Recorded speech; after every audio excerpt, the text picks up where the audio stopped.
Welcome to Mustaq Kunnur Academy. Dear diploma students of all branches, government polytechnic, private and aided polytechnic. ಭಾಳಷ್ಟು students ಒಂದು doubt ಕೇಳ್ತಾ ಇದ್ರು, sir practical paper checking ಯಾವ ಥರ ಆಗುತ್ತೆ ಅಂತ. ಈ ವಿಡಿಯೋದಲ್ಲಿ ನಾನು ಆ ಡೌಟನ್ನು ಕ್ಲಾರಿಫೈ ಮಾಡ್ತೀನಿ. ಯಾವುದೇ ವಿದ್ಯಾರ್ಥಿ ಆಗಿರಲಿ, C20 ಆಗಿರಲಿ, C25 ವಿದ್ಯಾರ್ಥಿ ಆಗಿರಲಿ, ಪ್ರಾಕ್ಟಿಕಲ್ ಎಕ್ಸಾಮ್ ಪೇಪರ್ ಚೆಕಿಂಗ್ ಯಾವ ಥರ ಮಾಡ್ತಾರೆ, whether it is manual or digital ಅಂತ ಭಾಳಷ್ಟು ಸ್ಟೂಡೆಂಟ್ಸ್ ಕನ್ಫ್ಯೂಷನ್ ಕೇಳ್ತಾ ಇದ್ರಿ. ಅದರ ಬಗ್ಗೆ ನಾನು ಈ ವಿಡಿಯೋದಲ್ಲಿ ಮಾಹಿತಿಯನ್ನು ಕೊಡ್ತೇನೆ. ಅಷ್ಟೇ ಅಲ್ಲ, ಈಗ C20 ಮತ್ತು C25ಯಲ್ಲಿ ಪ್ರಾಕ್ಟಿಕಲ್ ಎಕ್ಸಾಮಿನೇಷನ್ಗೆ ಪಾಸಿಂಗ್ ಮಾರ್ಕ್ಸ್ ಎಷ್ಟು ಅನ್ನೋದು ಸಂಪೂರ್ಣ ಮಾಹಿತಿ ಈ ವಿಡಿಯೋದಲ್ಲಿ ಕೊಡ್ತಾ ಇದ್ದೀನಿ. ನೀವು ನಮ್ಮ ಚಾನಲ್ ಮುಸ್ತಾಕ್ ಕುನ್ನೂರ್ ಅಕಾಡೆಮಿಯನ್ನು ಫಸ್ಟ್ ಟೈಮ್ ವಿಸಿಟ್ ಮಾಡಿದರೆ ನಮ್ಮ ಚಾನಲನ್ನು ಸಬ್ಸ್ಕ್ರೈಬ್ ಮಾಡಿ, ಈ ವಿಡಿಯೋ ಲೈಕ್ ಮಾಡಿ ಮತ್ತು ಬೆಲ್ ಐಕಾನ್ ಪ್ರೆಸ್ ಮಾಡಿ. ಅಷ್ಟೇ ಅಲ್ಲ, ಈ ವಿಡಿಯೋ ಕೊನೆ ತನಕ ನೋಡಿದರೆ ನಿಮಗೆ ಕಂಪ್ಲೀಟ್ ಪಿಕ್ಚರ್ ಸಿಗುತ್ತೆ ಮತ್ತು ಬರೋ ದಿನದಲ್ಲಿ ಎಲ್ಲ ಡಿಪ್ಲೊಮಾ ರಿಸಲ್ಟ್ ಅಪ್ಡೇಟ್ ಕೂಡ ನಾನು ಕೊಡ್ತೀನಿ. ಅಷ್ಟೇ ಅಲ್ಲ, ಎಲ್ಲ ಪಾಸಿಂಗ್ ಪ್ಯಾಕೇಜ್ ವಿಡಿಯೋಸು ಕೂಡ ಮಾಡಿದ್ದೀನಿ. Result update, passing package update, admission, scholarship, job ಅಪ್ಡೇಟ್ಗಾಗಿ ನಮ್ಮ ಚಾನಲನ್ನು ಫಾಲೋ ಮಾಡಿ. ಈಗ ಲೆಟ್ ಸ್ಟಾರ್ಟ್ ದಿಸ್. ಕೊನೆ ತನಕ ಈ ವಿಡಿಯೋ ನೋಡಿ, ನಿಮಗೆ ಡೆಫಿನೆಟ್ ಆಗಿ ಹೆಲ್ಪ್ ಆಗುತ್ತೆ. ಈಗ ನಾವು ಇದರಲ್ಲಿ ನೋಡಬಹುದು C20 ಮತ್ತು C25. ಇದರಲ್ಲಿ ಫಸ್ಟ್ ಆಫ್ ಆಲ್ ಭಾಳಷ್ಟು ಸ್ಟೂಡೆಂಟ್ಸ್ ಕೇಳ್ತಾ ಇದ್ರಿ, ಸರ್ ಪೇಪರ್ ಚೆಕಿಂಗ್ ಯಾವ ಥರ ಆಗುತ್ತೆ, ಪ್ರಾಕ್ಟಿಕಲ್ ಪೇಪರ್ ಚೆಕಿಂಗ್ ಅಂತ.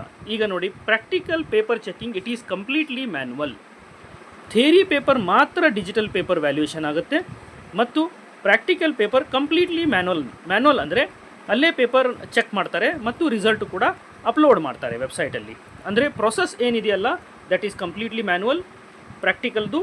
ಮತ್ತು ಮಾರ್ಕ್ಸ್ ಡಿಸ್ಟ್ರಿಬ್ಯೂಷನು ಕೂಡ ಯಾವುದಿರುತ್ತೆ ಅಂದರೆ as per scheme of valuation ಏನಿರುತ್ತೆ ನಿಮಗೆ ಎಕ್ಸಾಮಲ್ಲಿ ಬರೆಸಿರ್ತಾರೆ. ಯೂಶ್ವಲಿ ಮಾರ್ಕ್ಸ್ ಡಿಸ್ಟ್ರಿಬ್ಯೂಷನ್ ಆ ಥರ ಇರುತ್ತೆ.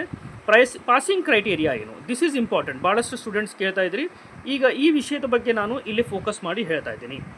ಈಗ ಭಾಳಷ್ಟು ಸ್ಟೂಡೆಂಟ್ಸ್ ಕೇಳೋ ಡೌಟಿಗೆ ಇಲ್ಲೇನೆ ಉತ್ತರ. ಪಾಸಿಂಗ್ ಮಾರ್ಕ್ಸ್ ಎಸ್ಪೆಷಲಿ C20 ಸಿಲೆಬಸ್ಸಲ್ಲಿ ಎಷ್ಟಿರುತ್ತಂದರೆ 40 ಮಾರ್ಕ್ಸ್ ಪ್ರಾಕ್ಟಿಕಲ್ಗೆ ಪಾಸಿಂಗ್ ಮಾರ್ಕ್ಸ್ ಇರುತ್ತೆ. ಔಟ್ ಆಫ್ 100 40 ಮಾರ್ಕ್ಸ್ ಇರುತ್ತೆ. ಇದನ್ನು ಅಗೇನ್ 40% ಕನ್ವರ್ಟ್ ಮಾಡಿದರೆ ಇದು 40ಕ್ಕೆ 16 ಮಾರ್ಕ್ಸ್ ಬರುತ್ತೆ.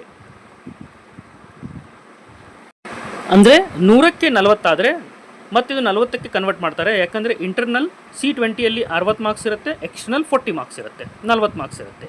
ಅದೇ ರೀತಿ C25ಯಲ್ಲಿ ಡಿಯರ್ ಸ್ಟೂಡೆಂಟ್ಸ್ ಇಲ್ಲಿ ನಾವು ನೋಡ್ಬೋದು, ಟೋಟಲ್ ಇರೋದು 50 ಮಾರ್ಕ್ಸ್. 50 ಮಾರ್ಕ್ಸಿಗೆ ಮಿನಿಮಮ್ ಬರಬೇಕಾಗಿದ್ದು 20 ಮಾರ್ಕ್ಸ್ ತೊಗೊಂಡ್ರೆ ನೀವು ಪ್ರಾಕ್ಟಿಕಲ್ ಪಾಸ್ ಆಗ್ತೀರಿ. ಇದು C25. First semester back subject ಇರಲಿ ಅಥವಾ ಸೆಕೆಂಡ್ ಸೆಮಿಸ್ಟರ್ ರೆಗ್ಯುಲರ್ ಸಬ್ಜೆಕ್ಟ್ ಇರಲಿ, 20 marks is a passing for C25 syllabus. ಇದು ಡೈರೆಕ್ಟಾಗಿ 20 ಮಾರ್ಕ್ಸನ್ನು ಆ್ಯಡ್ ಮಾಡ್ತಾರೆ.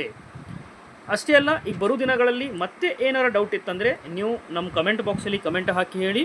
ಮತ್ತು ಕೂಡ ನಾವು ಈಗ ನಮ್ಗೆ ಈಗಾಗಲೇ ಗೊತ್ತಿದೆ, ಥಿಯರಿ ಪೇಪರ್ ಡಿಜಿಟಲ್ ವ್ಯಾಲ್ಯೂಯೇಷನ್ ಈಗಾಗಲೇ ಸ್ಟಾರ್ಟ್ ಆಗಿದೆ.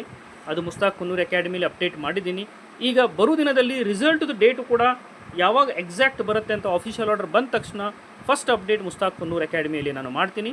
ಮತ್ತು ಇಂಥ ಯೂಸ್ಫುಲ್ ಮಾಹಿತಿಗಾಗಿ ಕಂಟಿನ್ಯೂಸ್ ನಮ್ಮ ಚಾನಲ್ನ ಸಬ್ಸ್ಕ್ರೈಬ್ ಮಾಡೋದಷ್ಟೇ ಅಲ್ಲದೆ ಈ ವಿಡಿಯೋನ ನಿಮ್ಮ ಫ್ರೆಂಡ್ಸ್ ಜೊತೆಗೆ ಕೂಡ ಶೇರ್ ಮಾಡಿ. Thank you.